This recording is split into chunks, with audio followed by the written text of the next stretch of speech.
في المسلسلات احنا دايما بنتكلم عن التمثيل والاخراج والابداع والفنان والاضافات والافكار والحماس ده كله، ولكن هل فكرت قبل كده هل في ممثل يشتغل على نفسه، ممثل مش محتاج يشتغل على نفسه، يقدر يعمل عمل يولع الدنيا؟ حرفيا عصام عمر عمل كده بالنص، قعد عمل فورمه لايقه على جسمه، مش فورمه امينو، مش فورمه بتاعت بروتين، مش فورمه بلح، لا هو عمل فورمه زي ما قال الكتاب تبين ان دي شخصيه ملاكم، تبين مدى جسمه، مدى الحوار اللي هو فيه. بقول لك ايه، المسلسل النهارده بتاع بطل العالم عدى حدود توقعات اي حد، لان المسلسل ده ركب ترند من قبل ما ينزل بسبب الخمس دقايق اللي اتسربوا. هو مش 5 دقايق، هو ما اتسربش، ولكن دي طريقه في الماركتنج جديده من شركه يانجو بلاي. اكلمك النهارده عن المسلسل والابطال والاحداث بدون حرق، واقول لك المسلسل ياخد كام 10 واتفرج عليه ولا ما تتفرجش عليه. انا اسلام الدولي، وانزل اعمل لايك وسبسكرايب ويلا بينا نبدا.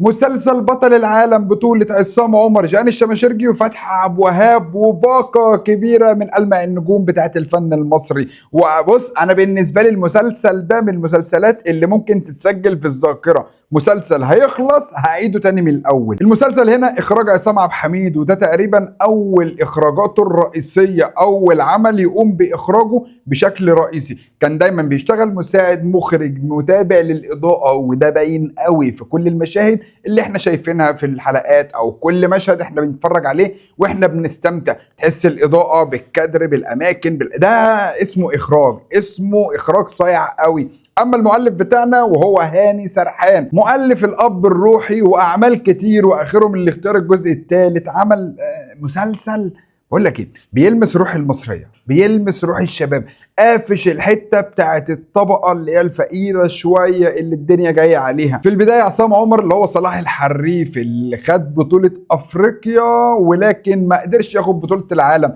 وحصلت له حاجه او في ظروف حصلت احنا لسه مش فاهمينها في المسلسل، ودي الظروف دي مبنيه على ايه؟ اللي انا بكلمك في ايه؟ في الكواليس القديمه. علاقته بابوه، ابوه مين؟ اللي هو الكابتن يوسف، الكابتن يوسف اللي هو محمد لطفي، داخل بشخصيه لايقه عليه قوي. يعني بقول لك ايه، انت محمد لطفي ما تعملش اي اعمال تاني غير الشخصيات اللي هي ايه، مدرب، كابتن، قائد، انت الحته دي لايقه عليك قوي. ده رقم واحد. رقم اتنين، العلاقه بينهم بقى، العلاقه بينهم هو بيصد ابوه وابوه متقبل الموضوع وعايز يرضيه. ايه اللي حصل قديم؟ ايه اللي حصل؟ هل هو السبب في موت اخوه اللي هو ابو ياسين، ولا هل هو السبب في خسارته بطوله كاس العالم خد رشوه، ولا هل هو كان ماشي شمال وسوق سمعتهم، ولا هو السبب في موت امه؟ في كذا حاجه او كذا حلقه لسه مفقوده. انا اتفرجت على اول 5 حلقات ولسه الحته دي ما لقيتهاش. ثانيا معانا جيهان الشماشرجي، البت القمر العسل الشياكه، الواحد بيشوفها في المسلسلات او اي عمل بيبقى مرتاح نفسيا ومبتسم تلقائي كده.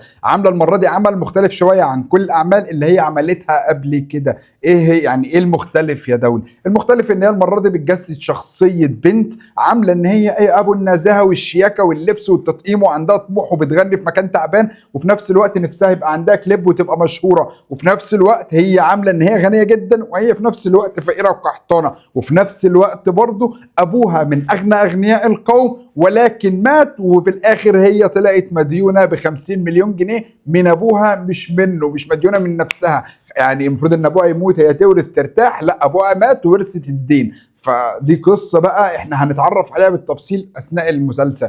ايه علاقتها طيب بالاحداث؟ هي مربوطه بعصام عمر اللي هو بعد ما كان بطل العالم، بعد ما كان اسمه صلاح الحريف، الواد اللعيب بتاع الملاكمه اللي مفيش منه اتنين، اللي بقى شغال جارد دلوقتي وعايز يسترزق ومطلوب من جروب الجاردات ومفيش حد راضي يشغله، قرر ان هو يعمل اعلان على التيك توك ذات نفسه. فهي شافت الاعلان بعد ما حاولت اكتر من مره تجيب حد ينقذها من المواقف او من الاكشن او من الدراما او من الشخص اللي بيهددها، اللي هو مين؟ الحاج سليمان المحروق، اللي بيجسده فتحي عبد الوهاب، اللي اقسم بالله اي مسلسل في الدنيا في فتحي عبد الوهاب هنديله 20 من 10. خلاص فتحي عبد الوهاب كده، ده اسمه ايه؟ الختم، ده البصمه بتاعت الدراما المصريه. ايا كان الدور بيليق عليه. صوته، طريقه كلامه، المشاهد اللي بيتكلم فيها، وتنسيقه وسرعه الحوارات اللي بيعملها مع الممثلين اللي حواليه، والكلام ده انا شفته بعيني في المسلسل هنا وفي كل اعمال قبل كده، وبشهاده كل ابطال العمل اللي شاركوا معاهم. اما بقى ريعو اللي بيجسد شخصيته احمد عبد الحميد، الواد اللي عنده ثعلبه في راسه واللي شغال حلاق وفي نفس الوقت الدنيا جايه عليه، ومصاحب او هو ابن خالة عصام عمر اللي هو كابتن صلاح، بينهم حوارات واكشنات وبيروح. بقول لك ايه، المسلسل هنا جاي في دراما واثاره وبتاع حزن شويه، ولكن هو بقى حاطط ايه، التاتش. احمد عبد الحميد حاطط البهارات بتاعت المسلسل يا ابن اللعيبه بصراحه. يعني مشهد وهو خايف فكرني بمشهد كراكيري وبينو لما كانوا خايفين في القصر بتاع البيت بيتي. حسيت نفس نوع الكوميديا بتاعت الموقف اللي بيخوف. ولحد الحلقه الخامسه بقى عشان نعرف مين هي ام ياسين، وياسين يرتبط او يقرب ايه لكابتن صلاح. احنا فهمنا في المسلسل ان ده ابن اخوه، وان عصام عمر كان متجوز مرات اخوه بعد ما مات، وفي نفس الوقت طلقها وهي عايزه تجوزه. الاداء واقعي قوي في نقاشهم وكلامهم مع بعض. واللي واقعي اكتر الطفل ادم النحاس اللي هو ياسين. يا لهوي على المشهد، يا لهوي على المشهد اللي كانوا عاملينه في الشارع في وسط البلد، والاداء بتاعهم. وبيحكي له عن المشهد بتاع فيلم روكي، وبيعيدوا المشهد وبيتكلموا مع بعض، وبيحمس ابنه وبيحفزه. لا انا حبيت المشهد ده قوي. المشهد يعني حسسني ان انا بتفرج على عمل درامي محترم. الواد عنده قدوه، فالاب دايما بيكون قدوه لعياله، فدوت حاجه لازم ناس تاخد بالها منها. ما تشوفش ده مشهد جميل، ده عصام عمر بيعرف يمثل، ده الواد ده تمثيله كويس. لا لا لا لا، في رساله بتتوصل. الدراما معموله بشكل عام ان هي توصل رساله، والكلام ده مش هقول لك الدراما طول عمرها، بدايه من رمضان اللي فات كل الاوف سيزون دلوقتي جامدين قوي. شوف بقى كل الحوارات ديت، وعصام عمر هيلبس مع جان الشماشرجي في الحوار بتاع سليمان المحروق.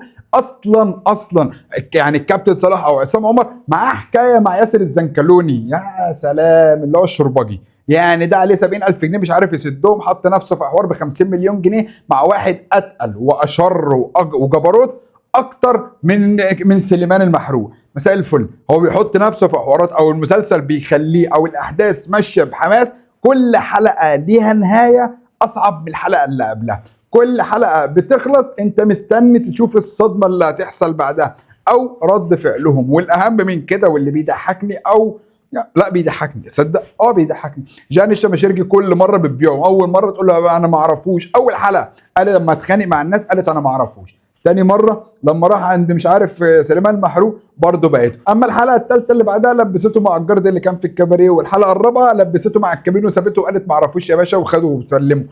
لا لا لا، في احداث الحلقه.